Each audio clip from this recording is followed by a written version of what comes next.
Welcome back. It's a very special Easter Sunday / third night of Passover episode of the Sunday Roast. Tonight the roasters are back together again with massive bald Easter eggs for heads. Mike's home for the first time in weeks. Danny actually left home recently for the first time in years. And we've got so much to catch up on. I feel like we might die for our sins so that you may live. Get ready for the Sunday Roast. Welcome to the Sunday Roast with Mike and Danny. This is Danny and this is Mike, and we're kind of strange. We're in the tub and we drink a lot. At least one of us does. This is not Mike's body, but that is Danny's. And that's really gross. Thanks for watching the Sunday Roast. We love our fans. And here's Danny's mom. His name's Michael. Is it? Yeah. Oh, there you go. And he's a Jew. You can tell he's a Jew. Look at Ask him him. who's his daddy. Magical moment. I can almost taste Danny. It's so close I can almost taste him. And now, the moment you've been waiting for. It's the Sunday Roast with your hosts, Magic Mike and Danny the GFP.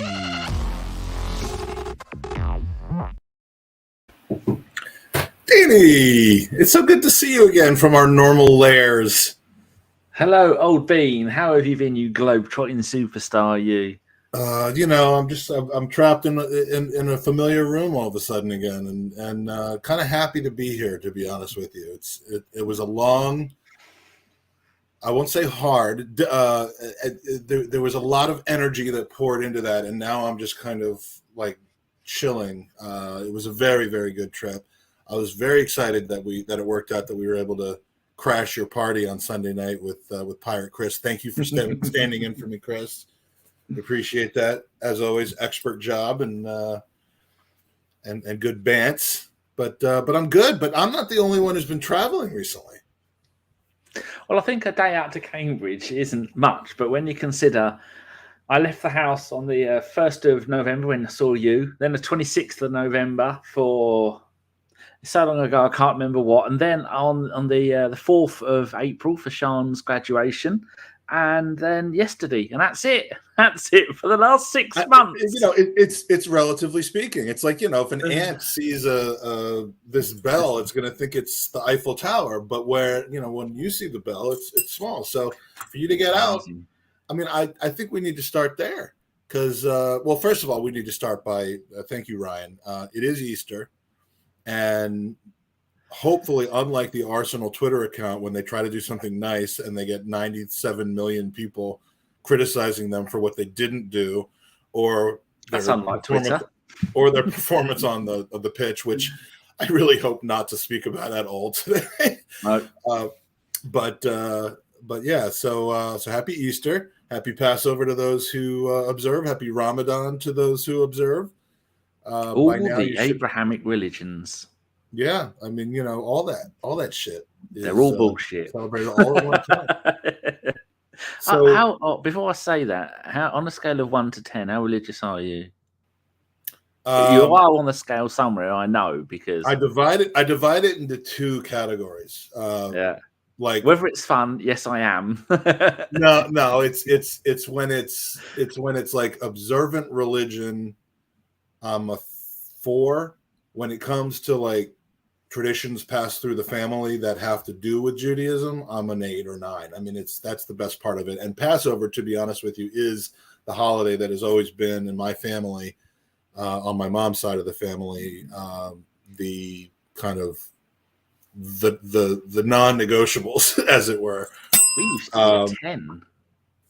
I'm sorry? Growing up with an Irish family, we were at 10. Every Saturday I went to Saturday school at the church to learn the Bible. Every Sunday we went to church. Every Christmas Eve we would do midnight mass. We'd have a But roast was every that your Sunday. I'm not was sure it if that's something that you religious. were into, or was it just No, something that you bullshit. kind of had no choice? When I got no, I didn't have a choice. But when I got to 14, my mum said, "Do you still want to do this?" I said, "Fuck no." So I never went again. Although now a friend of mine, Sexy Frank's Mrs. Sharon, she's found religion. She's a Christian, I think. And so we got a lovely church. You know, the one I took you to and I tried to kill you and bury you alive. So they go there, and every day I go out. I go and sit in the churchyard, and I say hello to the dead it was people. reverse Easter. You tried to kill the Jew. That's it. Well, That's, actually, I suppose yeah. that So would be debatable. I do like the idea of going. I mean, I'll go to all the every time someone does something at church, I go. And if she was going, if it was a nice sunny day and I was up, and she said, "Do you want to come?" I'd probably go. I wouldn't do any singing, but I don't dislike it anymore. But I don't believe in any of them. Like someone famous once said, they can't all be right, but they can all be wrong. But I think you do it the right way, though. If it's a family thing, go and do it. Well, that's if it involves sticking dynamite up your been. ass, if you stick dynamite up your ass and you want to blow up a bus, then that's not the side of it that anyone really wants to see. No, I'm not for that. But yeah, I mean, Passover. Thanks for clearing that up. My daughter comes home from school. She brought a friend who wasn't Jewish but was like really interested in the whole family dynamic, and obviously since it was the 2 days tacked on to the end of the trip, I didn't quite get back on the rails until this morning on my diet. The results of my non-dieting in Europe, despite all the walking that we did, was devastating. So I have to hop right back on. I thought I'd actually kind of tread water a little bit because we walked probably 80 or 90 miles over 2 weeks while we were in Europe. But no, the pounds came back on again. So I got to get back on that. But yeah, it's been a really nice weekend. Did you do anything for Easter? Do you have family? Yeah, it's 10 p.m., so it's pretty much done. But well, my mum's sister's about to croak it, and so my mum was meant to organise the Easter eggs. We went out yesterday, and we went and said go to my mum's after and go and swap Easter eggs because my mum was meant to pick them all up. So George went and bought one for my mum, Sean's mum. We got there, my mum hadn't been out, so George is now going. Sean's on going. Happy non-Easter egg every day birthday for everyone because she got everyone Easter eggs, and my mum didn't get any. So if I'd have known that I was out yesterday, I'd have got one. But so I got up at 7:15. I ate an Easter egg, and there's a Cadbury's cream egg inside it as well. And I've got another 6 Cadbury's cream eggs in the freezer. The freezer. That's how you eat these fuckers. And that's it. So do you remember the cookie that I had a bite of on the podcast last week that we had gotten in Manchester? Oh yes, to Spain with us. What have you done with it? Oh, we left it in Valencia. I mean, that thing was so rich. I had a couple more bites in the morning, the next morning before our day out, and I was like, we're leaving this in the hotel room because I mean it had it had just half cream eggs all over it and the cookie, and that is probably responsible for a stone of weight being put back on. Your weight gain. Yeah, I mean, I like them, but I can only eat one at a time. And within any certain length of period, it's hard. Tell us about your trip then.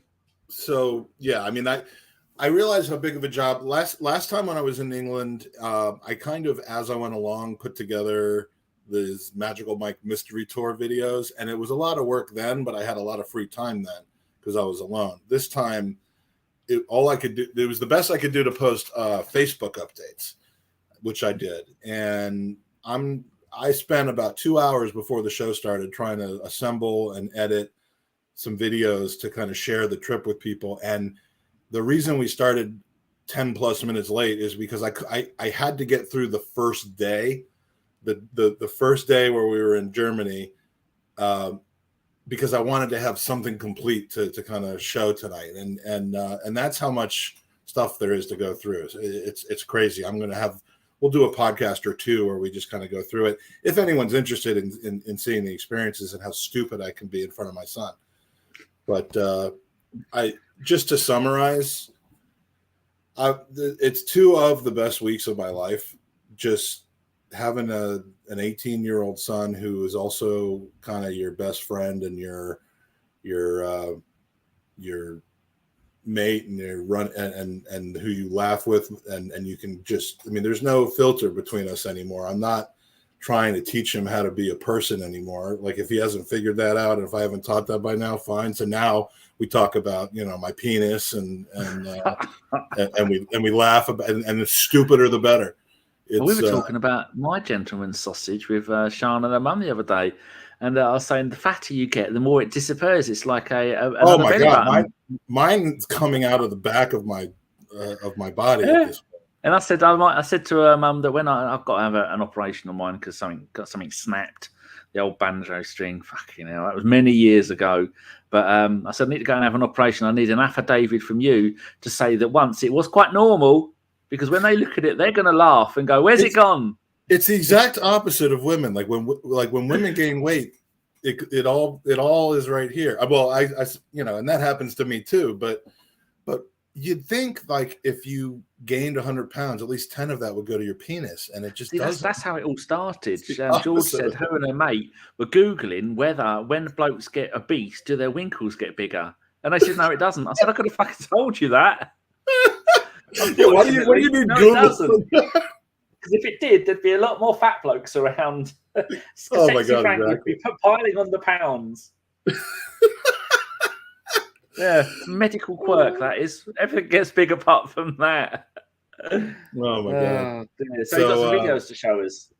Yeah, I mean so we're just going to talk about the first day. I mean, we got in on a Friday evening to Cologne after flying overnight and a stop in London, and just Saturday, April 2nd was probably the most packed day I can even imagine. Oh, you're making me jealous now. It was just an insane day. This is the official thank you, Sebi, for the Magic Feinberg Family Football. Congratulations on that, Sebi. You have done wonders. I've seen people I don't even know tweeting about how good the graphics and things were of your tour.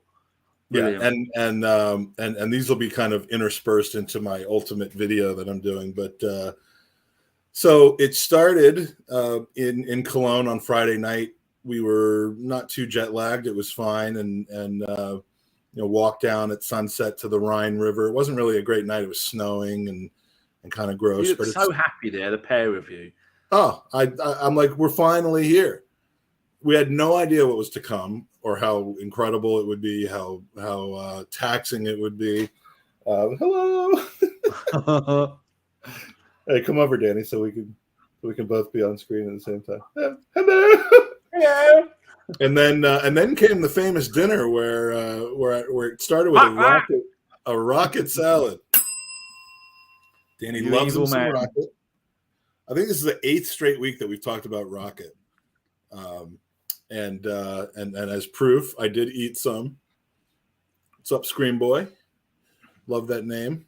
So yeah, this was my first night in Cologne, and by the way, I have to say it did smell. And then since this is the Sunday roast, and we do have a habit of kind of posting food pictures, this was my first meal in Europe. Keep in mind, I hadn't eaten.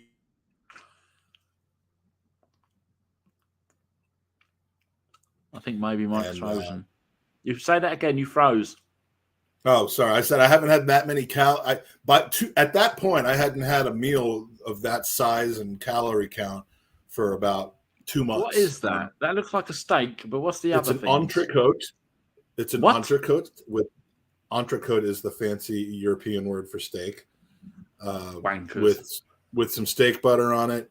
On the top left is a potato, like kind of an au gratin type of dish. Oh yes. And I'm not 100% sure what's by the knife on the top right, but I am 100% sure it tasted damn good. It was not a vegetable. It was not squash. It was something else. I don't know, but it was good AF. And all I know is I'd have got that steak, rinsed it under a tap, got that shit off it, and put the rest of the stuff in the bin, and told them, "Give me 2 more steaks." Oh, I could have had 2 more steaks, but by that point, the jet lag was setting in. We knew what kind of day we had coming up, and we were 100% going to get rested up, and so we did.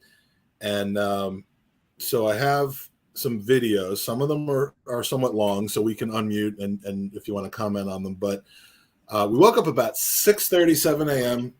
on Saturday, the 2nd, and we wanted to get some stuff done in Cologne before the football. The first football game we were going to that day of 2 was at 3:30 in the afternoon. So this was the beginning of our Saturday. Feinberg family football flying circus is today. We're here. It's not yet even 9 a.m. We're up. We're out. We've already had breakfast. And this is the first day of 10 football games in 12 days. 2 games today. We start with the most taxing day of them all. We're getting ready to climb this mofo, which this could be the last video I make. Luckily, your daughter doesn't look like you. They both look like your wife. Could be. They both do. Until the Magic Mike funeral, which will be broadcast live around the world. For the millions of listeners and watchers. For the millions! That's my rock invitation. Yeah. So then we're going to some chocolate museum. We're going to walk up and down the Rhine. Coming in the chocolate museum and put up the closed sign. We're going to Leverkusen. Leverkusen versus They moved it as they saw me go. and then we got some other Had some people come out of those place. I don't know where it is. It's called Signal Iduna Park for Dortmund versus Leipzig. No big deal. That's like only like second against fourth. That's right. So we're going to do that. We're going to bring Holland back. We're going to put him in our pocket. We're going to bring him back. We're going to make him sign for Arsenal. We're going to make him stay at Arsenal. And then, we're going to imprison him at the Emirates. So hopefully we'll make it through the day. And we'll see what comes up next. These are the first 10 out of 533 steps. This is how I don't know why I thought this would be okay to do.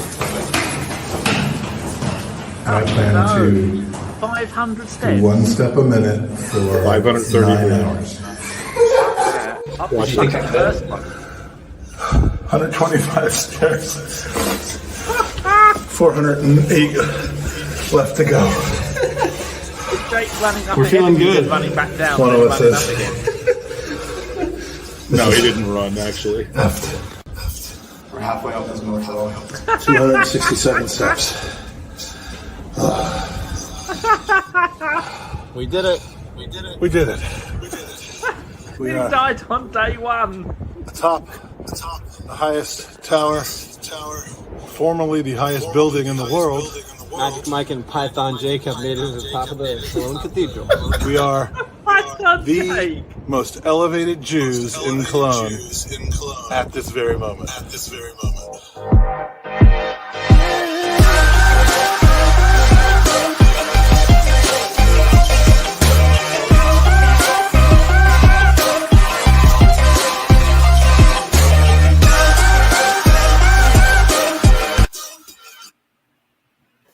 All right, so that's how we got to the top of the thing. Then we had to come down, and going down, as many people can tell you, is not as easy as going up. And something terrible happened on the way down. It was just terrible. Jake fell down these earlier, and he's just been bouncing down for like 8 minutes now. I hope he's okay.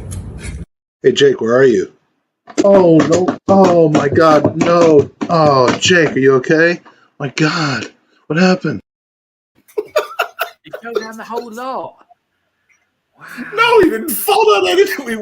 We totally staged that, but like we're at the bottom. I'm like, we should both like roll down the thing, and I'll speed it up on a bit. Like I'll edit it to be sped up and make it seem like we were falling. So yeah, it was. And then I did my bit, and it didn't quite come out very well. Oh, ow, oh, ah, oh, no, not again. Oh. If I had fallen down, it probably would have been easier just to go down that way because, I mean, what is there to hurt on my body at this point? It's so cushioned. You're quite cushioned. Yeah, exactly. So I think you'd probably be all right.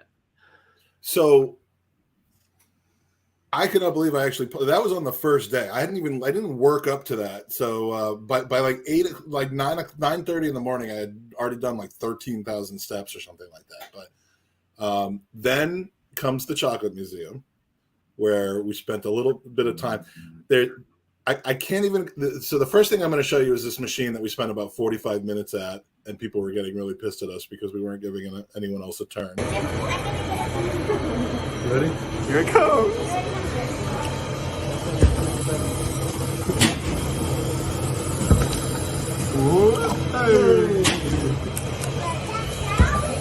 They show you how the chocolate is made, and it goes through this machine, and you press the button. We probably got up 94 pieces of chocolate that way. I was surprised you didn't do a Homer Simpson when Mo leaves the bar and he gets underneath the tap. And then I don't quite know how to explain this, but it's kind of an inside joke in the family. But we were walking down an empty stairwell in the Chocolate Museum, and saw the perfect ledge for this. So I asked permission from my son that I could show this, but I'm not going to give it any kind of a preview because I don't even know what to say about it.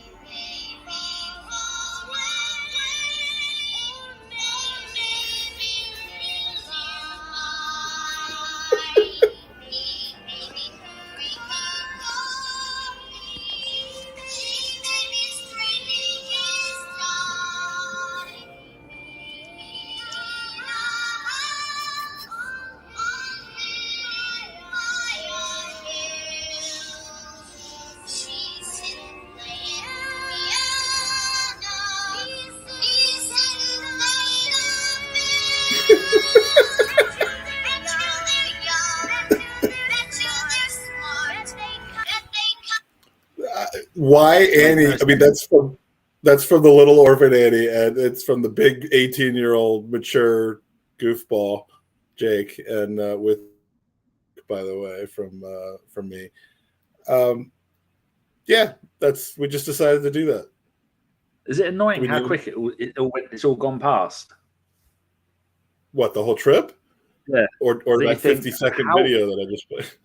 No, not the video. No, the whole thing. Like, I'm annoyed that yesterday I went out at, I don't know, 1, and we got back at 9, 8, probably 8. Now I'm thinking, oh, it went so quick. You've just done 2 weeks abroad and done all these wonderful things.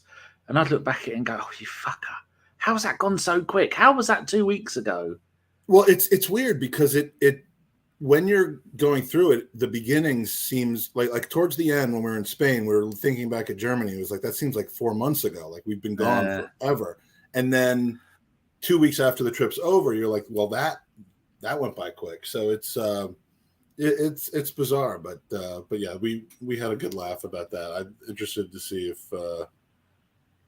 anyone in the chat would like their own autograph version of that video. But we have to talk about Cambridge, but should I keep going with that day? Because I've got from there we went to Leverkusen. I will talk about my stuff when you finished. Mine's only a couple of minutes. Okay, so yeah, from there we had a quick bite to eat. I had my first pizza in a long time. Where is that? Guess what's on this pizza? It's not that hard to guess, but I shouted at someone again, no green shit. And they didn't. I mean, that wouldn't. That looks a mess. No, that was damn good. That's like garlic, shrimp, scampi pizza. Absolutely delicious. And I hadn't had pizza in a few months, so that was delicious. And then, are you back on your diet now, though? Yeah, I started as of this morning. The 2 Passover Seders are over. Now I'm back on the diet. And I got to work off what I gained during this trip, but then we're off to Leverkusen. Where's my video? Oh yeah. So here's the Leverkusen experience. Crossing the Rhine, baby. Rhine AF. Rhine Seacrest.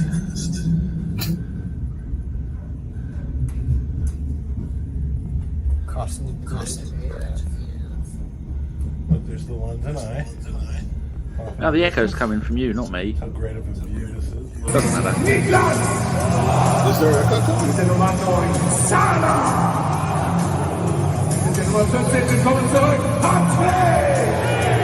How did you find the atmospheres at other stadiums compared to Premier League?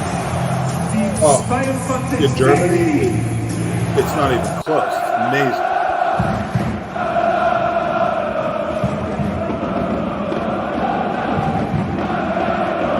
The Hertha Berlin Ultras were fantastic. Hertha Berlin, that's who went. Listen to the song they played after they scored.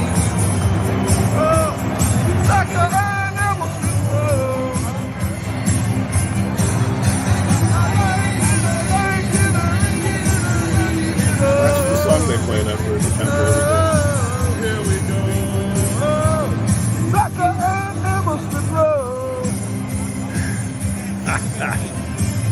Anyone else join in with that?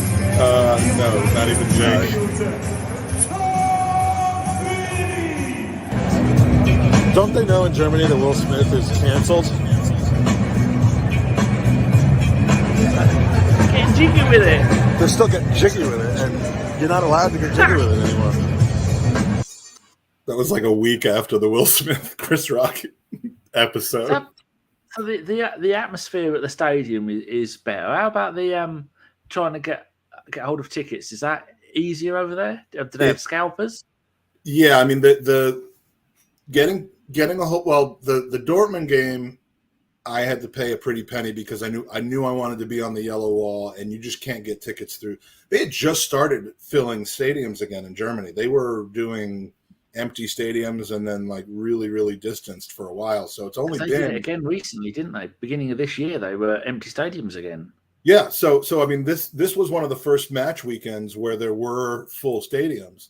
So I thought, I mean, the Leverkusen tickets I was able to get pretty reasonably. I think I don't remember if I had to join their season program or not to get tickets, but those were good. The Dortmund ones I just paid for because and got them from StubHub actually, which I think owns Viagogo now. But I wanted to make sure that I knew exactly where in the stadium we would be, so we could be on the yellow wall. And it was a big. I mean, it was a second in the Bundesliga versus fourth in the Bundesliga battle. So it was meant to be a pretty good game. It turned out not to be, but I was watching it. It was shit. I mean, it was shit for Dortmund, Yeah. But that just kind of made it even better because you got to see how they support the team, even when, I mean, if that game had been at Arsenal, it would have been a completely different story. And you'll see on the video that I have of that. But Leverkusen was great. It's like the Bay Arena is it's like a one-level arena, a one-level stadium that gets really, really loud. The ultras for the away fans for Hertha were fantastic. Just a really cool atmosphere, and we weren't able to stay for the entire time, but because we had to leave in the 75th minute because we had to get into an Uber to take us to Dortmund so that we could get there for the beginning of the game, and it was an absolute mess because we ended up a bit late because the Uber took a long time to get there, and it dropped us off on the complete opposite side of the stadium from where we needed to be, and so we're running around. We're hearing all the pregame stuff. They sing "You Never Walk Alone" as well at Dortmund. I don't know what the background behind that is, but I will say when it's not Liverpool and it's a whole stadium of 80,000 plus people with that atmosphere singing it, I had told Jake it was a pretty cool thing, and we completely missed it because I was huffing and puffing my way around the stadium. But yeah, Rudy, that was at Leverkusen. It's called the Bay Arena, and it was like on the way from Cologne up to Dortmund. So, are we still getting an echo? Can someone? I mean, is it like off-putting? Because when you play the video, it's picking up. Where's your audio coming from? Mine's coming through my ear. So wherever your audio is coming from, it doesn't matter. It's only tiny. Don't worry about it. Well, mine's coming through my. It's because I'm on. That's why it automatically mutes you. So I'll stay muted during the video, and then. No, don't have to. You need to give some commentary on it. It's only a tiny echo. It doesn't matter. Only a little. An echo Only a letter. bit. All right, Only a bit. So that was Dortmund, and then I got one more video, which is that was Leverkusen. This is Dortmund. This is a long one, but you can see how progressively, as this video goes on, I get a little bit more because you can drink in your seats or at standing. You can drink as much as you want while watching the game. That is the nice thing about the Bundesliga. Whereas in the Premier League, you have to go out to the where you can't see the pitch in order to drink. And in Are you not allowed to Spain, take your drinks back to the seats in the Premier League? no, you haven't been able to for many years. You can drink in the stadium, but you can drink in the stadium, but the rule is that you can't have alcohol beyond any point where you can actually see the pitch. The fuck is the point in that? You know where it comes from, but and in Germany you can take anything anywhere, and in Spain they don't sell it at all at the stadium. They just sell 0.0 beer there, so everyone gets boozed up before the game and then goes into the game. So it's different rules in different places, but so yeah, here's the Dortmund episode. This is as soon as we left and got into the Uber from Leverkusen to Dortmund. I do like Dortmund. It's the only other team whose jersey I will wear. Did they have decent sizes for this Dortmund shirts? Yes, that was the other reason I bought it, is because they actually fit me. I'd like a Dortmund shirt. The atmosphere. This guy was jerking off. What's he doing?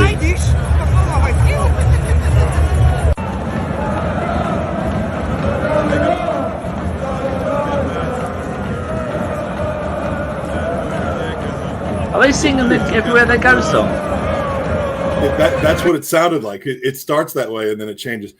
It is so steep. That yellow wall is so steep. It has so many people. It's amazing.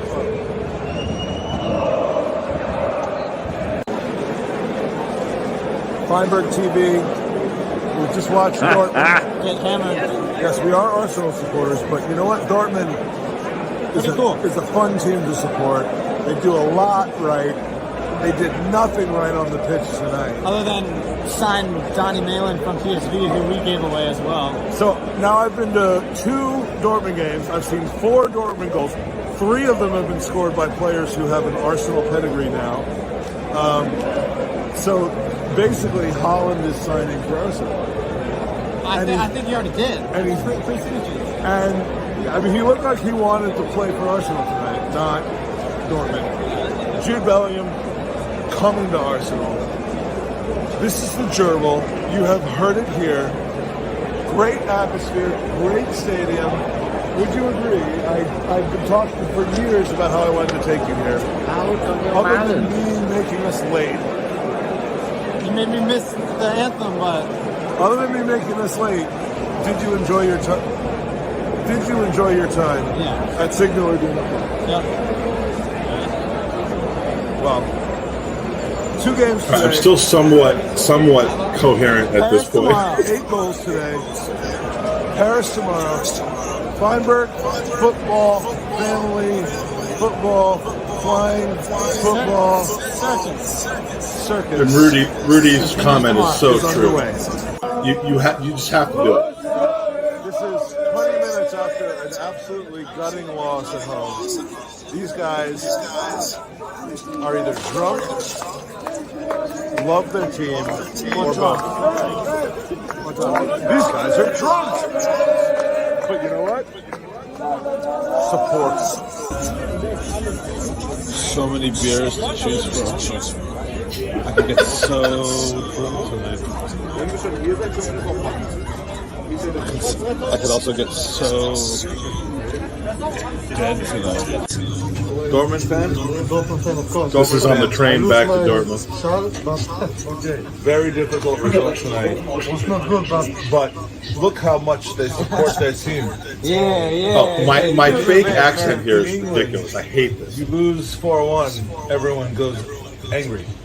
Out of stadium. They get angry. They start punching people in the face. All right. So, but Dortmund Dortmund is other. we support the team, Support every time. right? Yeah. right. Dortmund going to finish.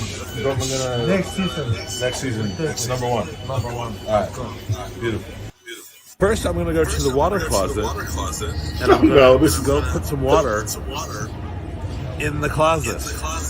Water? Are you going to pour my water bottle out again? The water will be coming out of my penis. Wait, what is that all? There we go. Where's the water coming from? Urine. Oh, from my dick. And what else? My cock. The water is coming from his cock. Wait, is there a restaurant? This was the guy next to me in the urinal. Sick. Oh, nice. Here's Mike trying to figure out how to get into the water closet.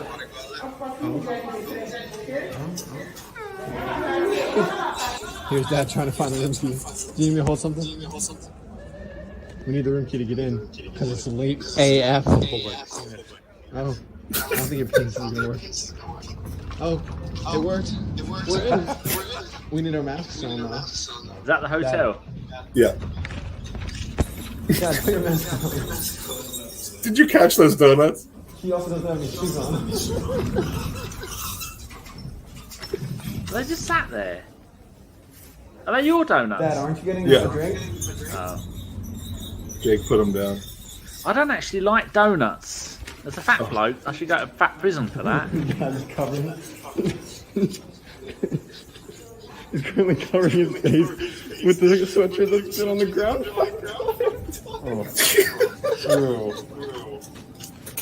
What are you covering your face with? Train station. That was I forgot my mask, so I was That's a just. half and half.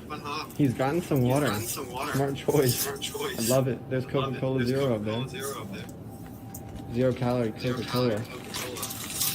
We're not. This is like 1:30 in the morning. Oh.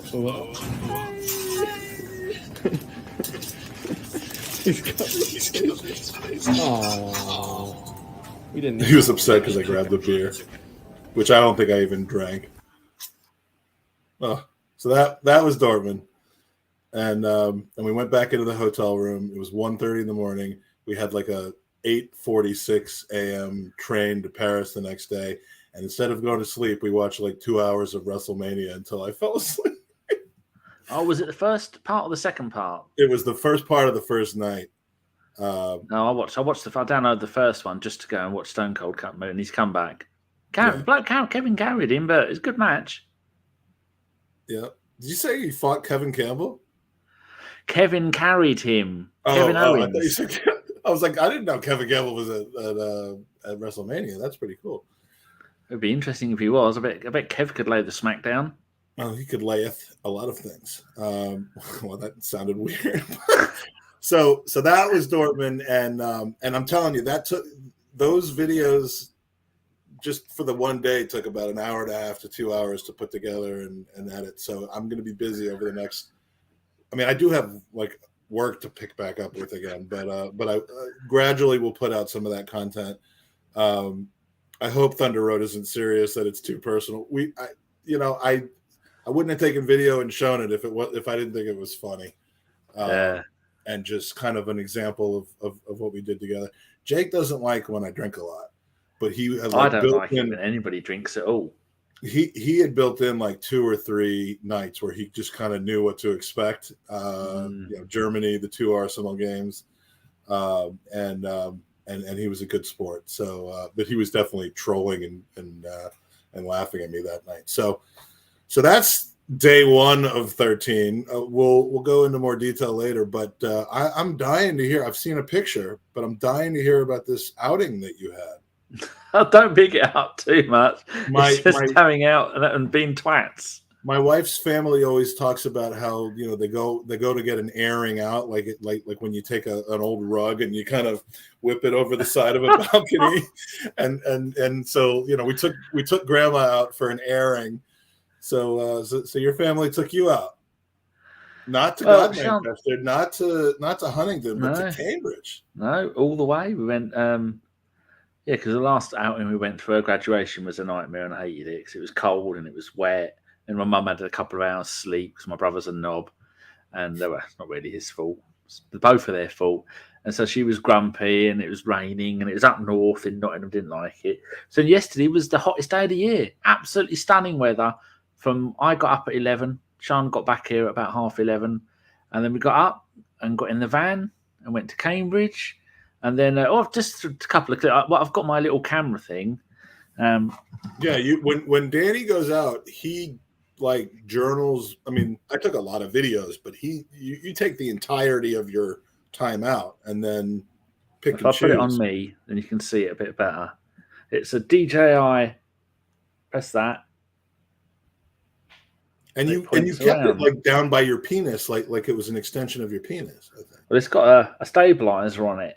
Really, only 350 quid, I think that was, and it records in 4K if you want it. But I only record in HD, and then I use Windows Movie Maker to cut out the bits that I want. So mine isn't quite as impressive as yours, but mine's just me being a twat when we're going around. So we're in Marks and Spencer's because we go there in Cambridge, and we go and get a load of food, and then we go and off to outside King's College. We sit outside there. And so that's what we did this time. But there was no park because everybody in the entire planet was out yesterday. There was no parking at the main big parking space in Cambridge. And so we saw a little thing. Was it because the weather was nice? Or? Yeah. Everyone and everyone's taking their granny out for an airing. And so we saw the line in the UK, we've got this thing called Shop Mobility. For people with mobility problems, you can go and hire a buggy. Now, just Sean's mum, she's got connective issue. She's got all these other things wrong with her. So walking around for too long is really painful for her. So she said, well, if we go park in there, she had tended to walk around all day. I can get one of them electric scooter things and we can park in there. And I mean, there's no queuing and it's also free. So we did it. So she got her own buggy and she was wheeling around in that, which is a nightmare trying to get us both in lifts. She's nearly running people over because she doesn't know how to drive it. And then, so we're in Marks and Sparks, as we call it over here. And this first video is I'm saying that Sean has got an aversion to using a basket. And so I say, there's three of us, Sean, we're spending 40 odd quid in buying shit, put it in a fucking basket. I'm holding stuff, her mum's holding stuff, Sean's got an armful of stuff, and I'm shouting at her to get a fucking basket. So this is like when we went shopping and you were holding stuff like inside your pants, and I was worried we were going to get nicked for shoplifting. So this is a 10-second clip of me chasing after Sean, shouting at her, get a fucking basket, and plus I give her an ultimatum. Basket! Because there's more stuff to get. Just do as you're told, or you're going home. You're such a knob. That's me getting annoyed with her. Yeah. And still, more stuff to go around the shop, and I'm holding stuff all over the place. She wouldn't fucking listen. And a little bit further, you were the shopping cart.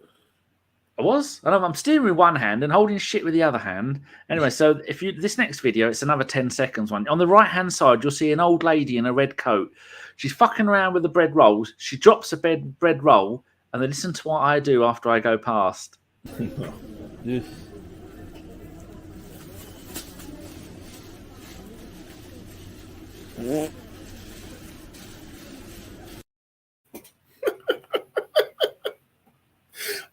I thought you were going to run over the bread roll. Oh, dude. So every time I see anybody bend over, I go, and I just carry on going as if nothing has happened. Oh, dude. And later on, there was they have this magazine that the homeless people try and sell. And then she was annoyed. She's been really annoying. She's going up to people and saying, buy my magazine. She's been a bit of a twat. I haven't got this. I've got it on video, but I didn't cut it. And then I ignored her the first time. When we come back the second time, she come up to me again. And she went, whatever it's called, I can't remember. And I went, sorry, I don't speak English. And she went, well, what do you speak then? I said, I've got no idea. And carried on going just because she was annoying. And this is me as I'm leaving Marks and Spencer's. You've got two women obviously getting out a display table and they're going to be putting some produce on there. And then this is what I say when I go past them. This one's only 11 seconds. Ah, ping pong, yes. I need to get out of here. It's too cold. Did you say ping pong? Yeah. I just spend most of the day doing annoying shit like that. So that's why Sean won't be too close to me because she goes, you're so fucking embarrassing. But I don't plan it. It just happens. And so that's the highlight of my day, annoying people. That was your April airing. Yeah, well, the weather's not too well. Today I slept from 7 a.m. till 7 p.m. Got up three times, twice for a wee, and one when I got up. Jesus, I'm getting old. But yeah, that's the entire day. And we went to Bella Italia in Cambridge.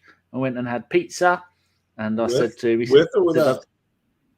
I said to him, no green shit on that. And he come back and went, no green shit on this. By the way, since last week, I think we were talking about it on when I came on the roast last week. My son, the entire time in Spain, was like, no green shit, please. No green shit. Oh, it's called The Big Issue. Normally they're really nice, they're very quiet, and they go, would you like a big issue? But she's confronting people going, you want to buy a big issue? There's also people, fucking vegans going on, saying, handing out stuff, and I had all the animal torture pictures up. And yeah. So I didn't say anything to the vegans. They didn't speak to me, but I'd planned it. If they were going to come up and say, vegan magazine, and I said, fuck off, I'm a carnivore. I'd eat you if you sit still long enough, but they didn't, so I didn't have to say it. Yeah, but people it's just the same shit all the time, Phil. I'm just very annoying, but it's just hilarious. The next thing is Danny and I are going to go on a European football trip. I said to Sean, Danny and I are going to go to the Boca River Plate Super Classico down in. I'll tell you, if I could, I wouldn't be here. If I could, I'd fuck off somewhere. But yeah, it's all right for about a day. I can hold a poo in for a day, but after that, it's going to get messy. When I went to the Champions League final, I didn't eat anything the day before apart from Slim Fast, and then on the day, all I ate was crisps, and so I didn't poo for 2 days. You essentially did colonoscopy prep for the Champions League final. Yeah, I did. I then drove there and back on the same day. I've got a video about that as well, but there's it was 2007, 6 people. I said some things then that you can't say now. So it needs heavy. It's like my video of the last game at Highbury. The last game at Highbury, I did a really long video of that as well, but I say some things in there that you can't get away with now. Well, and I'll tell you what, because you tend to not really know what you're allowed to say now and what you're not allowed to say. Send the video to me. I'll edit it based on my common sensibilities of wokeness. But there is no video ever anywhere of I parked on Monsell Road, which is so you come out the back of the North Bank and then turn right, follow that road down. There's a carpet shop and then turn left down there near Monsell Road, park there. And I videoed me and Barry going all the way up to the stadium, buying 7 programs into the stadium, and then all the stuff before the game, bits during the game, and all the stuff after the game. We were probably one of the last 500 people to leave, then all the stuff back to the car again. I've said this before. I've got it all on video. I've used an analog video recorder, only a small thing. Well, I think we need to spruce that up and put it on next Sunday's roast because. Well, I now know how to use Windows Movie Maker. I couldn't figure out the split thing; it was annoying me, but now I can do it. Because I have obviously tons of video of Highbury now and do hijinks and tours around Highbury, but obviously no video of Highbury back in the day. So I've just reconnected with a friend of mine from when I was at the American School of London. So this is 34 years ago. And he lives real close to me now. So we're going to meet up soon, but he apparently had been following my travails on social media and the podcast and all that. He's a Chelsea fan, but yet a good person. And he was like into photojournalism when he was in high school. So he was sending me all sorts of pictures from like back in high school. And he's apparently kept in touch with Steve O, as many people now know him. Very interesting character. Yeah. And he's there's a show. Steve O is doing a show about half an hour from my house because I think he does like comedy and kind of like a life, like a comedy show about his life, which is a pretty incredible life. And we're trying to get tickets for that. And if he can get in touch with Steve beforehand and go backstage or something, that would be, Stephen Glover, my high school classmate. And that would be pretty interesting. I'd like to get him on the podcast. That would be fun. And Phil, okay, did some temp work in the office for ASL. I absolutely love my time there. It's an incredible place, pretty posh, pretty expensive. So the kids that were there tended to be pretty posh, or their parents worked for a company that completely paid for everything. Which wasn't Steve-O's dad in charge of Coke or Pepsi or something? Yeah, he was like the world vice president of PepsiCo, I think. Not a bad job. Not a bad job. And I think, I've read his book a long time ago. I forget about it. I forget exactly what it says, but like he was constantly having to rein Steve in. But I just remember him with like shaved head here and then like long hair over the other top, skateboarding around and doing like the bloke from Simpsons has, the baddies. But like he used to just skate around because we played football outside on essentially like parking lot, like blacktop. And he would skate around and do tricks there while we were playing, and he never wanted to play. And I guess that was probably a good thing for him. It worked out, as you say, but yeah. So anyway, I reunited with this guy, and he has all these pictures. I forgot to upload them, but from 1988 to 1990, pictures. The skinny days. The skinny days, pictures from prom, and because we double dated to prom with two birds that were they look pretty nice. I don't remember the name of my date. I remember the name of his date. I don't remember the name of my date. I think most of us back then were pretty good looking. It's only when we get old and ugly and fat and hairy and stuff starts growing where it shouldn't. Yeah. And he has 2 videos that he took of back then that I have yet to watch. I haven't been able to catch up on them yet, but he's like, you're in them like halfway through the first one and in the journalism room. So maybe I'll see what it looks like and cut it, and we can see not just still pictures of me when I actually was a person, and not this far back, or this far back. Look how Jewish I look. Oh, they. My God, that's Judaism right there. That's 101% Jew. That's a kid who had no choice but to go on the track of Hebrew school and get bar mitzvahed, which is what this is from. And I looked pretty into it, but not necessarily so much at the time. So I found go on. I was just going to say, so what else is going on? I can show you a little bit of the video from my day at Highbury with the if you can do that now. Share a screen, because you open a tab and then you can just go to that tab and drop the video in there. It's about an hour long, so I won't show it all. It's here and share. You should upload that to YouTube though. I mean, an hour long. You could do a date like just a live. What's it called? You upload it to YouTube and you do it as a live. Game. Got them. There you go. That's the road I was parked on. I'm with my mate Barry, who... Oh, you can hear me. Yeah, I'm with my mate Barry, who was the bass guitarist with Smile just before Freddie Mercury and that lot went on to become Queen, and he left because he didn't think they'd go anywhere. So Barry's pushing me. I don't go to here. There you go. There's the program seller. She said to me, that is down the back of the side of the east stand. Yeah, that's where I used to come in. And I said to him, how many am I allowed to buy? He said, as many as you want. I said, I'll have 7. And then she came back 2 minutes later. What year was this? It's the last game at Highbury. So the last game. 4, 2, 6 in total. Can we do it together? It didn't ask me about the... 4. No, I can't show it. And then... I'll skip forward some bits, go up to the stage. Oh, there we go. So that's the entrance where I went up. All the vegetables queuing up to get in. That's near the clock end, right? Yeah, right next to the clock end. And then we sat there for ages. I know I'm inside. That's the Manu Petit, I think. Being interviewed. French. Normally I sat right up the far left, but at the moment I'm at the front in the middle. There was 2 rows where they stuck everybody. It's still so strange to me to see the North Bank with seats on. Yeah. Like, that bothers me.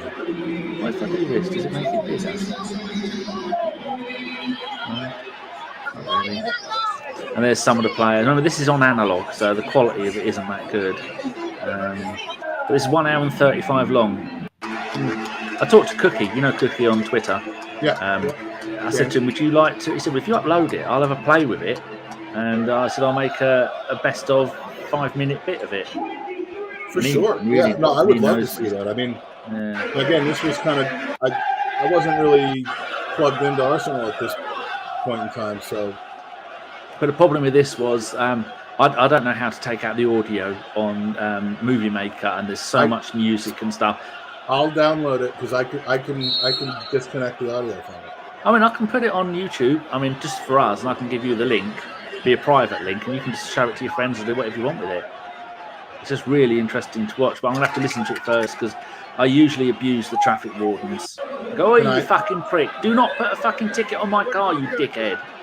So stuff like that isn't acceptable now. So this is we're playing against Wigan. I think we're losing at half time. And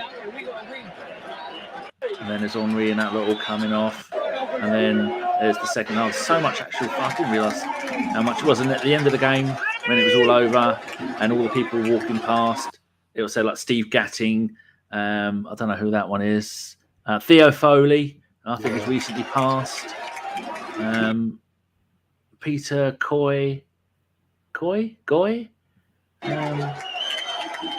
There's Charlie George.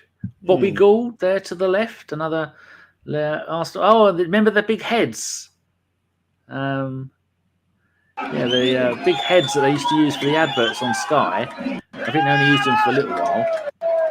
They had the characters. There you go. Look, it was a Sky thing. They all turned up. That looks like Theo. Welcome. No, that was Henry and Bergkamp and a few others. And then there's the Hybrid 2013. I've said the big head looked like Theo. Yeah, I suppose it could do from behind, yeah. Then I had all the old famous players. I mean, what's this? This is 16 years ago, so many of those have passed away now. Further a bit more. Then Henry and Wenger gets an award for something. And then there's the streamers. And everybody, they put a T-shirt in a plastic bag on everybody's seat. You either got a yellow one or you got a red one that said last game at Highbury. So my one I still got in its plastic bag, never been taken out, and some of those streamers are in the bag with it. And then you got another one for the first game at the Emirates, which was a red one. It was Dennis Bergkamp, so it said Dennis Bergkamp testimonial. And then you had another one for the Champions League final. So I've got all three of mine, all still sealed in their bags. That apparently talk about seeing that game. I asked that bloke. Yeah, and that's why I miss not being at Highbury, because I used to sit in the front all the time and Sean got hit in the face by a ball. That bloke on the right there, I asked him to get me some of the ticker tape so I could stick it in the bag. And then now it's just everybody can just been all told to go. And I was getting angry with one of I think there's that prick in front of me. I was calling him a dickhead he kept standing in my way. I said, could you just stand a little bit to the left? No, mate. And she was all right. She moved a bit. So I'm trying to film it. Then I had someone have a go at me. So you're not allowed to film this. But the thing I was using was a Sony Handycam, and it also took photos. So I pressed the button, I turned it round, and I said to him, look, it's taking photos. He went, right. People just being dickheads. That's right at the very end, and there's Carnu and Henry and Ashley Cole, and I think that's Lauren. And they all stayed there at the end, and we're all chanting to Ashley Cole, one more year, or one more year. And he didn't, he left. It's amazing how many people left at that time. And then hold on, let's go back to the bit where I'm leaving the stadium. Maybe I skipped it. Oh, there you go. That's when I'm leaving the stadium for the very last time. Actually, I went back there one more time for the farewell to Highbury thing. We had a big dinner thing. Oh no, we've just food on plates, nibbles, and I went in the clock end and I stole a clock from the clock end, one of the boxes up there. And then someone slammed my back door. Clock fell off the wall and broke. You arsehole. There we are. All the vegetables, all trying to get out. Walking down, not walking, sitting. We go past them. The people are outside. They're much like when we won the title in '98. But Ian Wright isn't sticking his arse out the window this time. Really got crushed that day. And the final bits. Then back down to where the car is, and then where is it? It's going to be here somewhere. There it is. Oh, there's the Bubba. Hello, cheeky. So there you go. Is that Sean? That, yeah. Oh. And she was probably, about that time. Where's my string gone? Oh, there we go. No, here. Oh. Do a quick. Barry isn't dead. Oh, here we go. Have you been looking at the comments? Yeah, we got. Have you been bringing them up? I was going to give a quick shout out to everyone in the chat. Yeah, you do that. We got Arsenal Misfit, Rudy Rostios, Loki's in the chat. Ryan Amanda's Fletcher, there. Mr. Arsenal, was here earlier. Thunder Road, always good to see. A little bit later on, joining us was Phil Macca and Skyg Spray on Twitch, as you like to point out. Matthew Souza was here or is here. Don't know if he's still here. Who else? I know Cornell Ward, and I know eventually the lovely Amanda PG joined us and hello.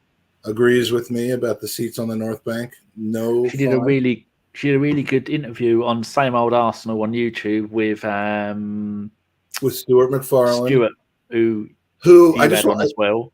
I just want to point out I interviewed him first, but no, he's a great interview. He's an awesome guy, and I think the interview that was done by Amanda was probably a little bit better organized and a little bit more professional than the one I did with him.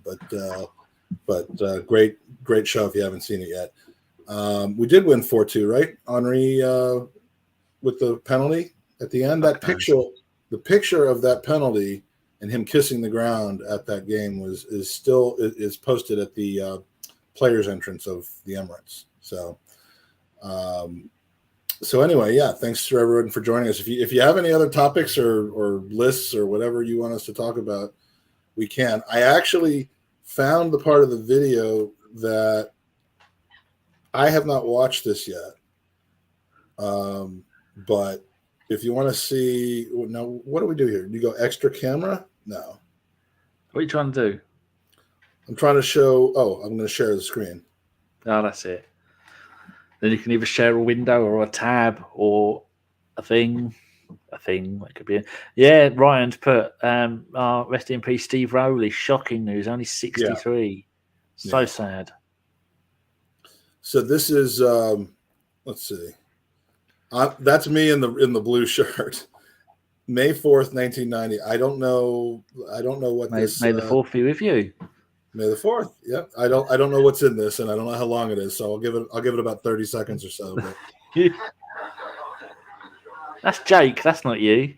This is just for fun. This is the journalism lab. I don't know who that is.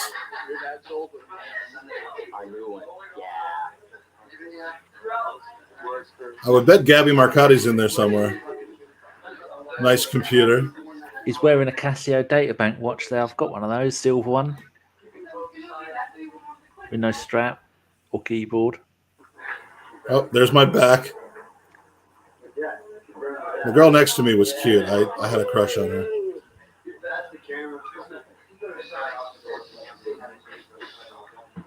No, I get like, oh, that's disgusting. Nobody's exposed. Come on. This is boring. Come on. Yeah, it did. That's me chatting up chicks.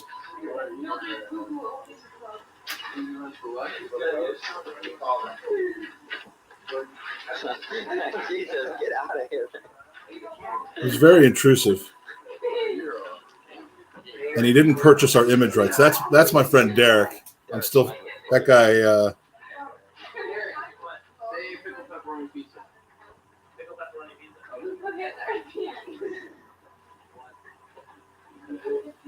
Look how cool I'm playing it. She's flirting with me, and I'm just chilling. Yeah, whatever.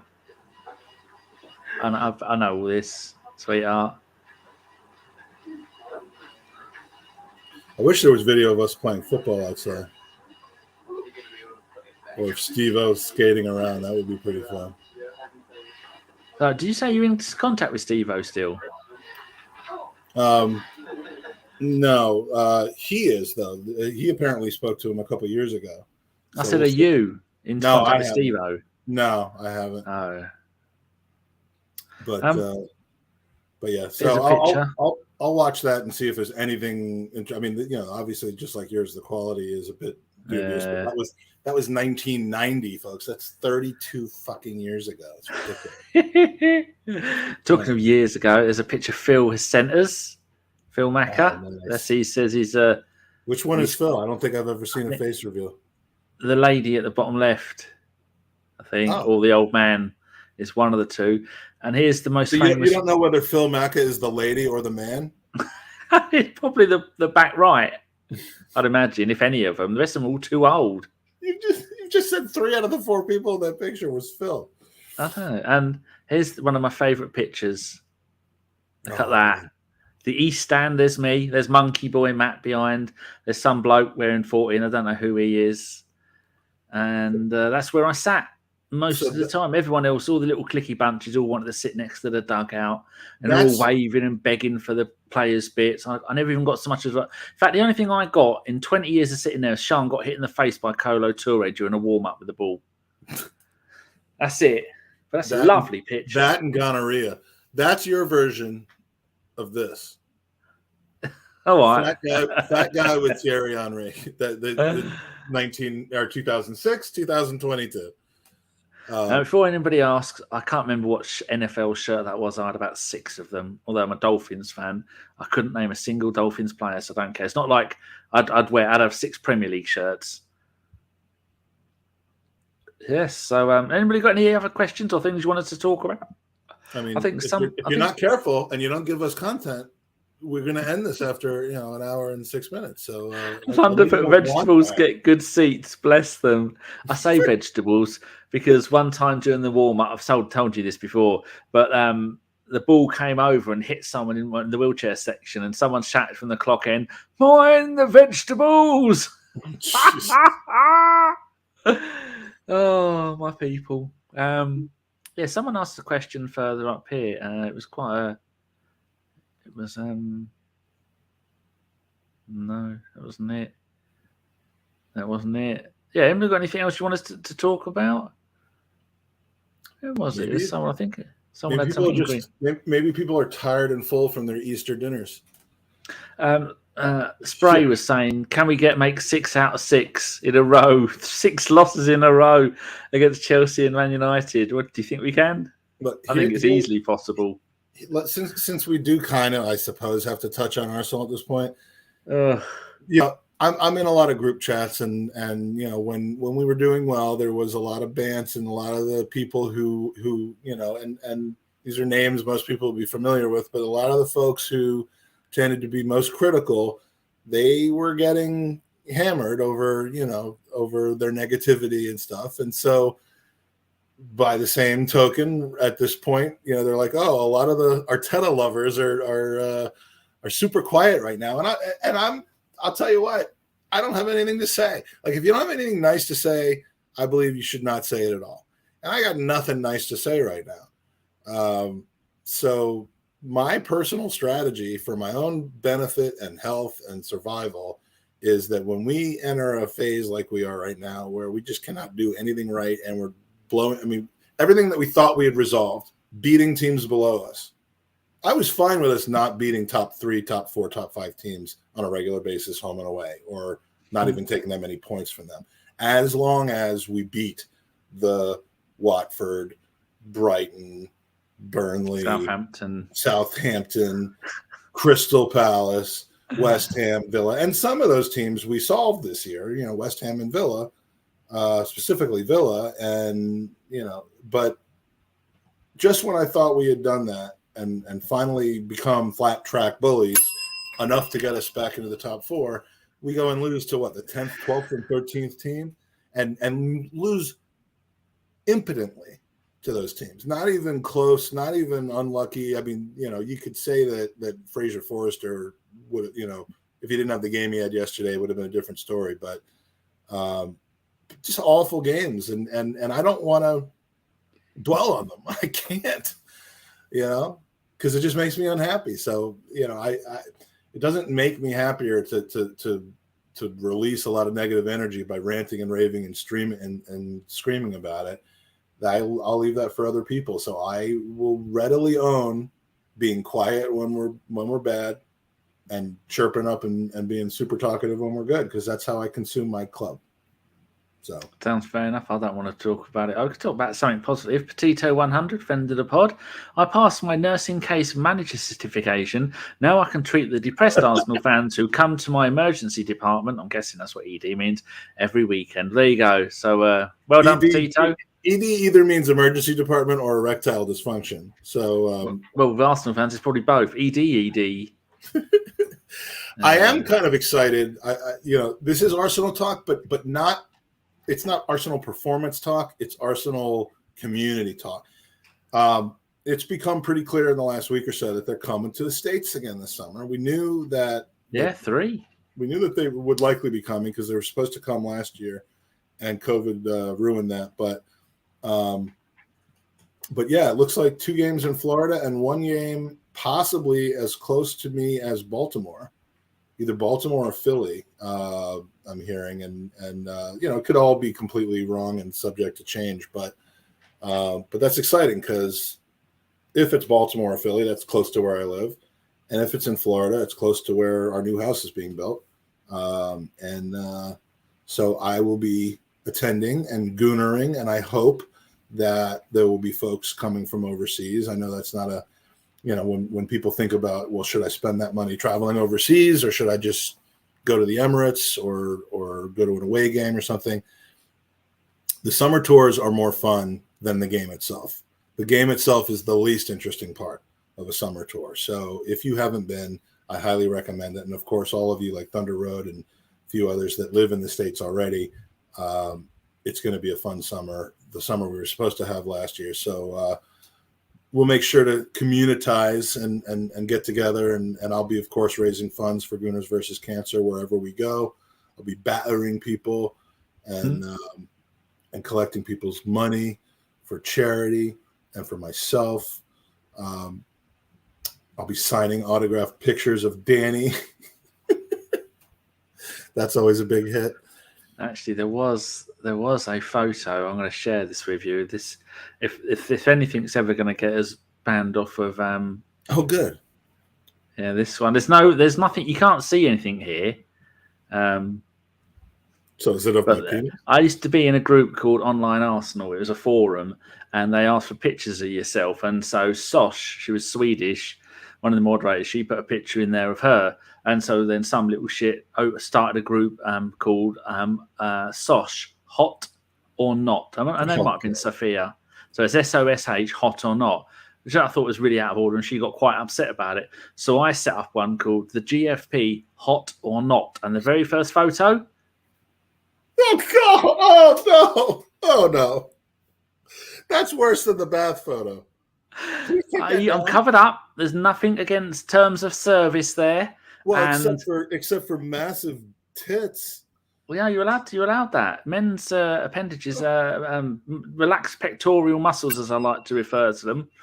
And then, so that was probably in 2010. And then I'm waiting to see the viewer count crater right now. There's usually about a 10 to 15 second delay, but we're going to go from like mid-20s down to about 1.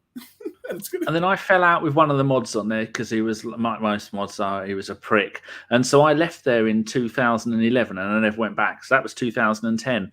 They did the ABW, the Online Arsenal Awards in 2020, 9 years after I left.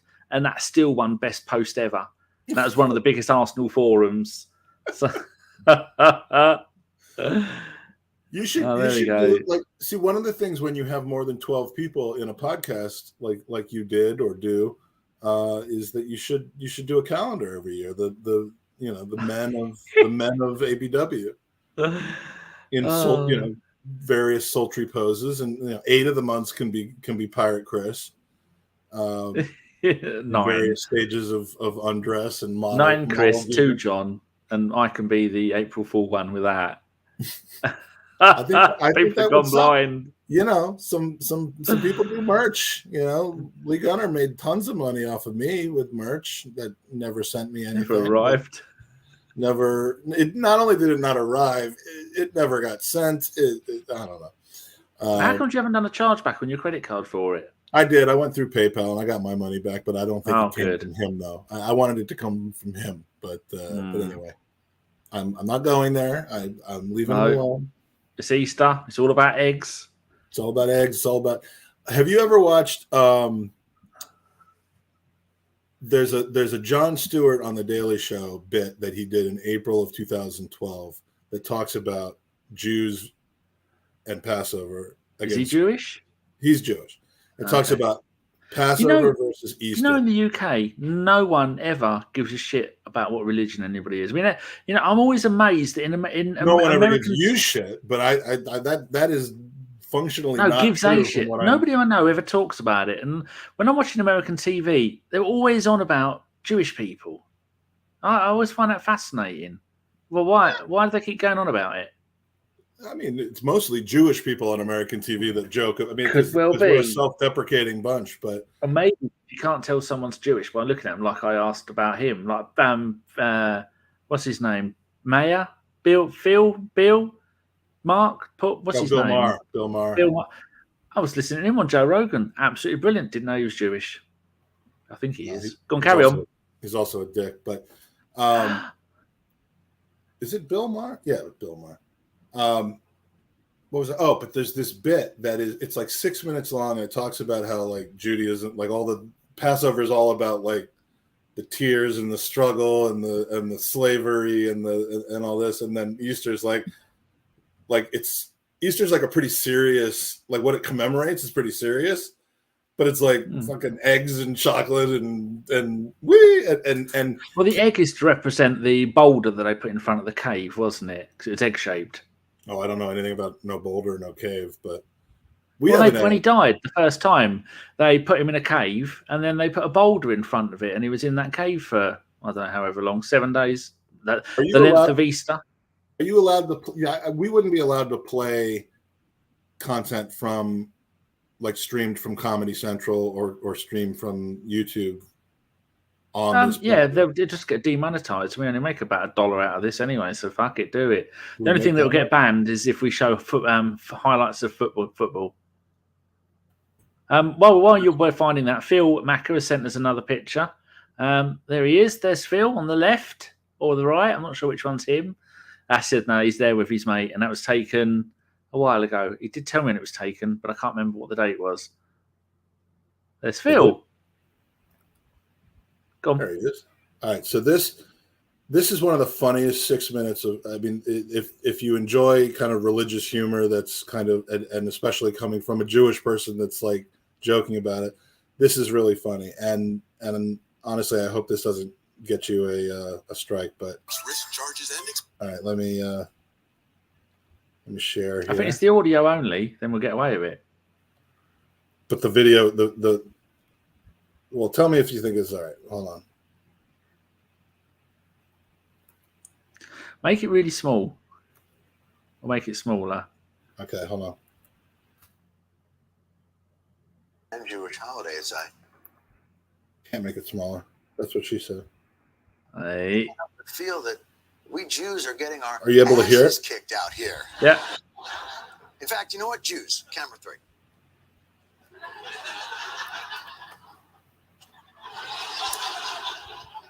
What are we doing? We've already conceded defeat in the Christmas v. Hanukkah kerfuffle. Seeing that the Christians are celebrating the birth of their Savior, and Hanukkah is acknowledging oil lasting longer than it would normally last.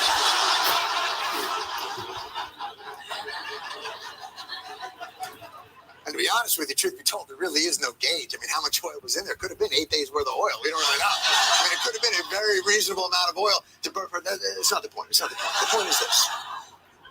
There's no contest there. Hanukkah, Christmas, no contest. But we can't afford to lose this one, too.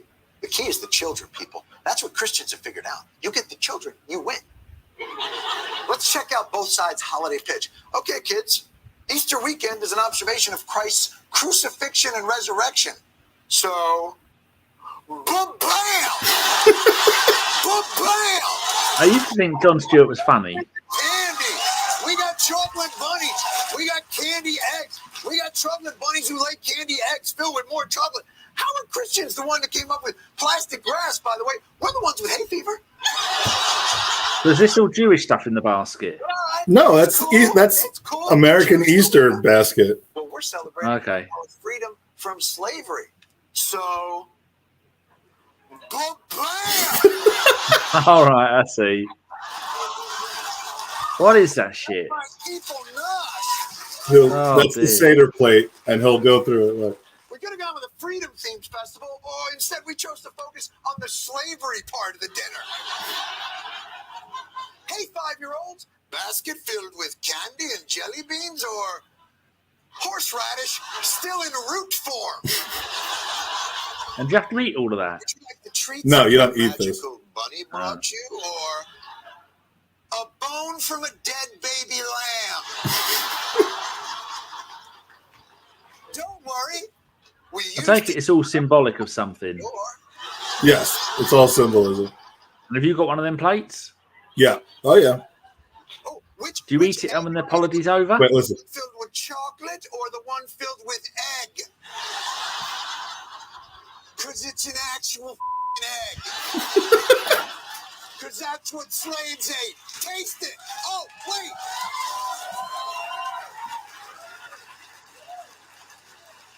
Before you eat it, make sure you dip it in salt water. It represents the tears of your ancestors.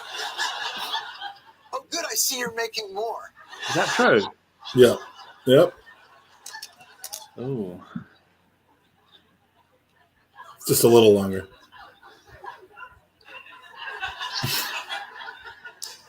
We got to take it up a notch. They're crushing us. All right, I'm going to end it there. But well, that's an educational. So we're using that if YouTube are going to look at this and try and ban us. We're just educating people about Passover. And if they want to be anti-Semitic and ban you from talking about your religion, then shame on you, YouTube. Demonetize it if you want. I don't care. YouTube YouTube equals anti-Semitism. That's it. And we will sue them as long as it doesn't cost more than about 20 quid to sue them. So what I'm gathering from the chat is that either the American or the Jewish self-deprecating humor that isn't flying with folks. So he is a funny bloke, and my daughter. His new stuff isn't funny though. Yeah. Oh no, it's and the dickhead who took over him killed that show. Well, but the new stuff from Jon Stewart is super political also. So so anyway, what's next? Chelsea, have you seen Andy? Was he looking after Mrs. Feinberg while you were away? Who? Andy. Did he come over and look after your missus? Andy. Andy doesn't know how to look after himself, much less another person's family. Oh, did Jon Stewart change his name, or did he only have his first two? Yeah, no, that's. I think that's his full original name. So. Yep, he's like he says in the UK, we all take the piss out of each other. No religion is spared. Yes, do. Well, some are allowed to have more than others, but we live in a delicate time now, Mr. Feinberg. A delicate time where people they have their hounds and they send their hounds out for stuff that they can be offended or for on behalf of other people. So what I said, what everybody needs to do, you as a Jewish gentleman need to say to me, you can say whatever you want about the Jews, and I'm giving you permission. And then I can say to you, you can take the piss and say whatever you want about people with disabilities because I said it's okay. And then when someone tells you off for it, you go, he told me it's okay. He's given me permission. I have a signed permission slip. Yeah. And then if everybody does that, then nobody can get the hump anymore because someone has told them it's okay to do it. And you can't tell me what I can and can't say about my people, the wheelie folk, the limpy people. My peoples. That's it. We came out of people roll. We came out of Bella Italia yesterday at about 6:30, and there was you have these minibuses. They stuff all the dribblies in the minibus and they take them out for days out. And there was two of them there, mean, if they'd have been dogs, you'd have shot them. That's how fucked they were. And then I saw them and I shouted out really loud, "My people!" And then they said, "I want to get on the minibus with them." And Sean is, "Oh my God, don't say that." I go, "My people! Mimi bus." Well, I think we ought to end there or get ready. I can't end there on me being horrible to my people. That's not right, is it? What plans have you got for the pod? Has anybody got any ones coming up? My God. We're in the phase where Arsenal sucks right now, and so nobody wants to pod. I think we might be doing one tomorrow or Tuesday. You know, I'm caught in between because sometimes I want to do a pod every day and like try to build things back up again a little bit because we've really kind of gotten lax over the last year or so, and build things back up with all the good guests that I'm connected to that I could get. If you've got connections. I could get star-studded guests on the podcast constantly, but it's just a lot of work goes into scheduling and stuff.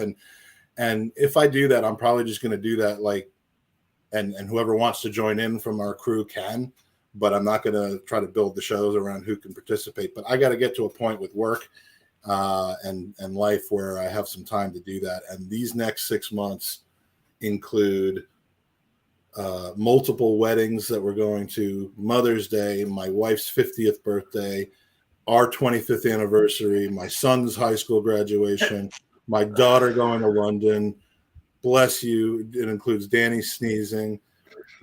2 trips over to England for us. One in why don't you just move here and be done with it? I would love to. It would be easier. Then I could take a trip every once in a while to the States instead of the other way around. And it's absolutely nuts. And I'm trying to get my health together. So an hour-long podcast every Monday through Friday might not be in the cards, but I will try to come up with some stuff because I miss talking to interesting folks. I mean, and instead I'm doing what tonight. I'm very like we're thinking we got Chelsea on Wednesday, and James, who's been doing the hosting for ABW recently because he's good at it and he did it with Goonersphere and he knows what he's doing. He's organised. He can't do Thursday, so they're doing Tuesday. And I'm thinking, oh, for fuck. Fergus has asked me to go on his pod for the last 2 or 3 weeks, and every time my lot are doing it on the same night. So I said, yeah, I'll do Tuesday. And so if my lot can't do a podcast on Tuesday, I will be on with Fergus on Tuesday, and them lot can get on with doing their own fucking podcast or do it Thursday because people need to watch that podcast. It's interesting, informative. It's different because they have old man Trev who is a wealth of home and away experiences and stories, and Fergus knows his stuff and very interested in history. So yeah, I would definitely recommend, Danny or not, I would recommend watching Guns and Yellow Ribbons. It is, yeah. Him and Fergus are very good. Fergus and Trev got a good thing going on there. Oh, sorry about that. A sneeze has made my nostrils dribble. Maybe I got the Rona yesterday going out. Still see loads of people with masks on. It's like trying to catch rice with a tennis racket, people. Well, and the mask thing was also interesting because, in the 4 different countries, Germany, anywhere inside, mask. England, not at all. Don't give a fuck. France was kind of so-so, and we were only there for 24 hours, like for less than 24 hours. But then in Spain, they were pretty serious about it inside, but outside they didn't care at all. Germany was definitely the most locked down as far as, like, you would get yelled at if you walked into a place putting a mask on and it wasn't already on, much less walked in without a mask. So I think we saw 2 people all day. One woman riding a bike. Fuck knows why he'd wear it wide, riding a bike. And we saw one other person driving a car on their own. I thought, why the fuck are you doing that? Anyway, keeps them happy. They changed it so that going to Europe, whether it was Germany, UK, you didn't need any kind of a test. I mean, if you were vaccinated and you had your vaccination card, you didn't need a test or anything like that.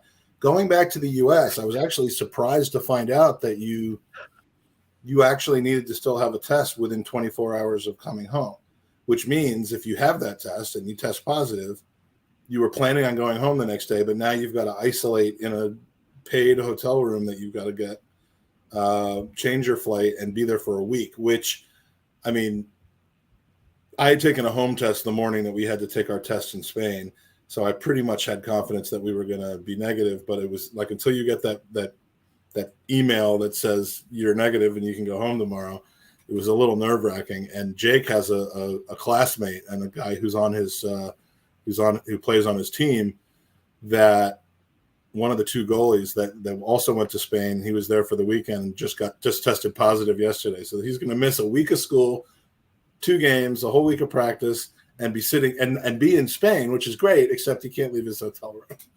So that would have sucked. We'll all get it eventually, one way or another. But Exactly. yeah, luckily I think the worst of it is behind us until they start making bat-flavoured pot noodles. And then we're all fucked. But they'll be so yummy, yummy, yummy. Right, let's go. Anything you want to do before we go? No, just a shout out to all the great podcasts that are putting out regular content. You guys at Bergkamp Wonderland. God bless them. Same Old Arsenal. Tom and Harry and Sophie. How do you do it? Tom, Dick, and Harry. It's great. I mean, You just called Sophie Dick. No.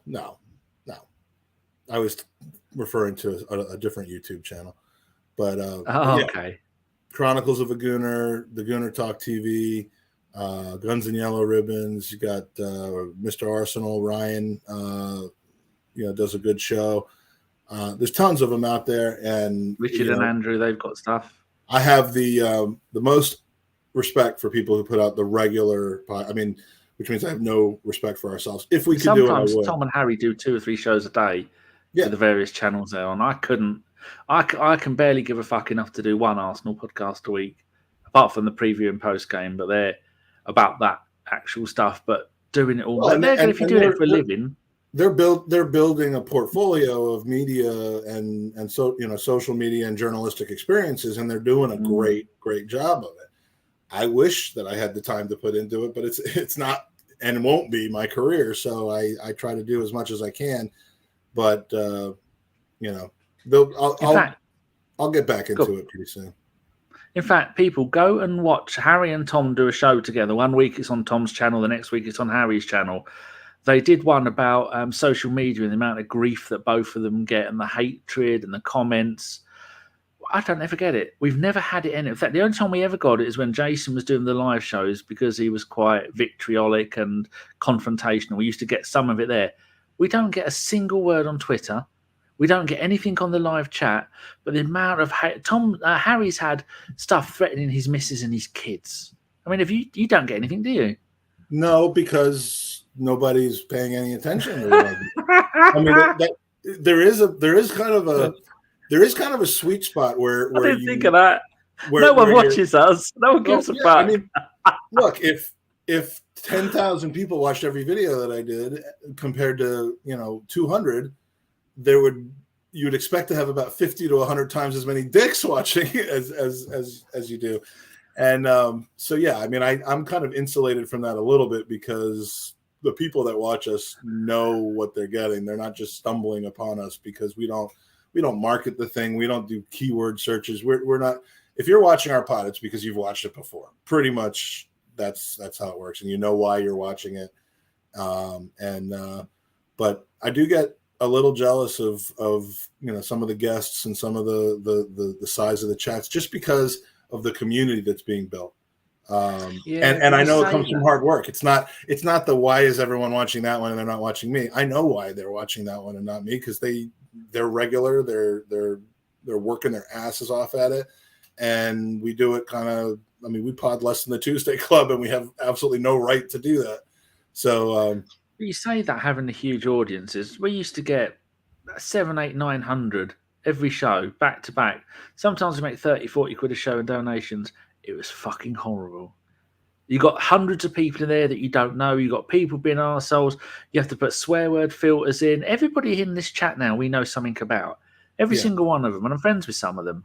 The only reason so we know them, and I wouldn't want to change that, because the only reason I like seeing the higher numbers in the chat is for the interaction. For when you don't see a comment for 4 or 5 minutes, you wonder, are people actually watching? But I like it when it's a conversation, when there's a good flow, when there's side conversations going on in in the chat, and there's a critical mass for that to happen, and it's usually 100 to 1,000 people. When you start getting over 1,000, then you're in the Mark Goldbridge territory where in the And then you might as well not have a chat because you can't read it. And Curtis Shaw, who does good content, but there's so many people that watch it that the chat's just scrolling with, and the watch-alongs are scrolling with people lying about there having been a goal because everyone's at different stages of their stream, and it's just nobody can watch it. No, it's not a community anymore. It's just a it's like when you watch the FIFA World Cup draw on FIFA YouTube, and there's 100,000 people in the chat, and it's just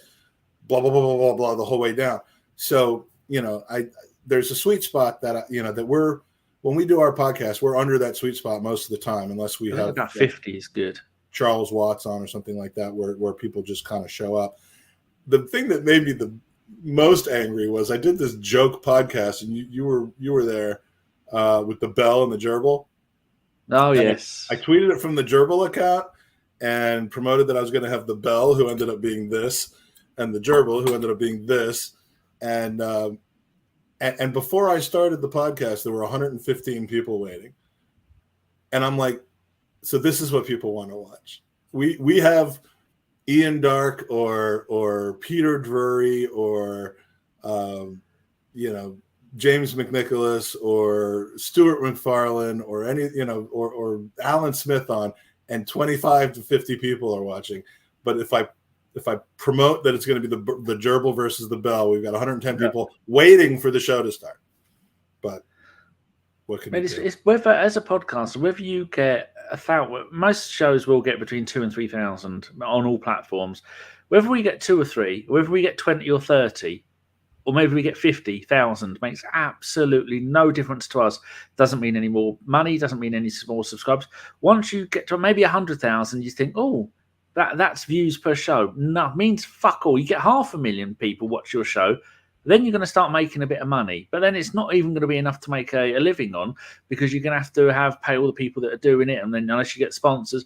Once you start reaching 1 million views per video on YouTube, then I'll say to you, that's worth doing. And if you're not there, but you have some sort of a community or membership or Patreon or something like that is optional, that gives you a little bit extra, that's where you can really start doing it for a living or for a really nice supplemental income. And the one thing and thank you for putting that up. The one pod I somehow overlooked in my comments just now was Arsenal Vision. What they've done is amazing. I love Elliot. Elliot is a great guy. I'm honored to like know him personally and to be a friend and kind of chat every so often about stuff, both Arsenal related, podcast related, charity related. What they do when they raise money he's been so generous to our charity, to Gooners versus Cancer. Wasn't generous to your microphone. No, he wasn't, but just by the publicity that he provides. Like when I go on his show every few months to publicize the charity, there's a burst of donations, and you know exactly where it's coming from. And then they go and raise money for the Arsenal Foundation, which is incredible. They just raised 100,000 quid in about a week or less. In a couple of weeks, and it blows my mind. It's fantastic. I mean, they're killing it right now. And if you don't listen to it, different strokes for different folks. I know Elliot has a particular kind of, and Thunder Road, being from New York, as I remember you being from, I'm surprised Elliot does your head in, because he's very kind of, even though he's from Minnesota, he's kind of from New York. But yeah, the guy is a great host and collaborator of the podcast. And then of course it doesn't hurt to have guys like Clive and Tim and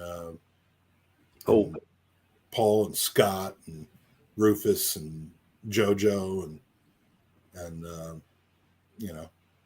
all of which have all been on ABW, and I think most of them came on when we did the transfer deadline day one. Elliot couldn't make it he had something from family stuff to sort out, but yeah, they're really nice people. And it's good to see them grow and become as big as they are. Now they're money-wise, they are huge, what they can do. Yeah, well, I mean, they have... What you're doing, you're making a load of money for charity as well. Shouldn't go unmentioned? Well, and we're we're going to try to ramp that up because the summer is almost here. So stay tuned for more stuff about Gooners versus Cancer. But yeah, when ABW's not on, when Gooners podcast is not on, go support our fellow podcasters. Join in. If there's an open mic night, love to see some of your names and faces and put them together. Which I believe we got a little bit from. Was it Phil that sent in the pictures? Yeah. Tonight. So, and if people are interested in ladies football, when they lost today, Ryan in the chat, the Mr. Arsenal podcast, go and watch his stuff. He does watch-alongs the whole time, and so does Rich at the Arsenal, the over and over and over again. And then you've got Andrew, who does from Dial Square to Where. And then, you've got quite a few people that are slogging their asses off, doing hours and hours of content, but they enjoy it. Yeah, and it's the perfect economy because if people want to watch it, they do. If they don't know about it or don't want to watch it, they don't. But if the people that are doing it are having fun and enjoying it and meeting new people, and I mean, that's the best thing that's come for me from podcasting is being able to meet new people, get connections. The networking side of it is fantastic. And, again, whether 20 people are watching or 2,000, ultimately the only part of that matters to me is whether there's a good community that's chatting and giving us stuff to talk about. So, I need another quiz, Ryan. And speaking of which, the last plug I'm going to give, because I've just been talking to him over the last couple of days, is read Mike McDonald's stuff. Mike's an expat in Tennessee, writes for Gunnerstown, which I think is Dave Seeger's blog. Yep. He's an outstanding writer and fairly positive guy, but not afraid to kind of break things down when they're breaking down. But that's a guy who doesn't jump on that many podcasts that often, although you can see him on Ryan's quite frequently. His writing is second to none. So check him out on Gunnerstown. And that's about all I got to say at this point. That's more than enough. Glad to have you back. We've almost made it until it's not Easter anymore over there, but 7 minutes. We'll get Sunday though. But so next Sunday, I think we're good. For another one, we'll have Chelsea to talk about. We'll have. It depends if I'm going to the hockey game that night. I might need to move it a little bit earlier, but we'll definitely do a roast on Sunday. Okay. And, it's good to see you again, my friend. Yes, nice to have you back. I'm glad you made it back safely, and we'll have some more videos of your journey next week. Absolutely. Maybe we'll have France and England on the same show. Ding so dong. This has been an non-Arsenal podcast on a Bergkamp Wonderland, collaborating with the Gooners podcast, called The Sunday Roast. And if you missed our intro, we'll use it as an outro. See ya. Bye-bye. Welcome to the Sunday Roast with Mike and Danny. This is Danny, and this is Mike, and we're kind of strange. We're in the tub, and we drink a lot. At least one of us does. This is not Mike's body, but that is Danny's, and that's really gross. Thanks for watching the Sunday Roast. We love our fans. And here's Danny's mom. His name's Michael. Is it? Yeah. Oh, there you go. And he's a Jew. You can tell he's a Jew. Look at him. Ask him who's his daddy. Magical moment. I can almost taste Danny.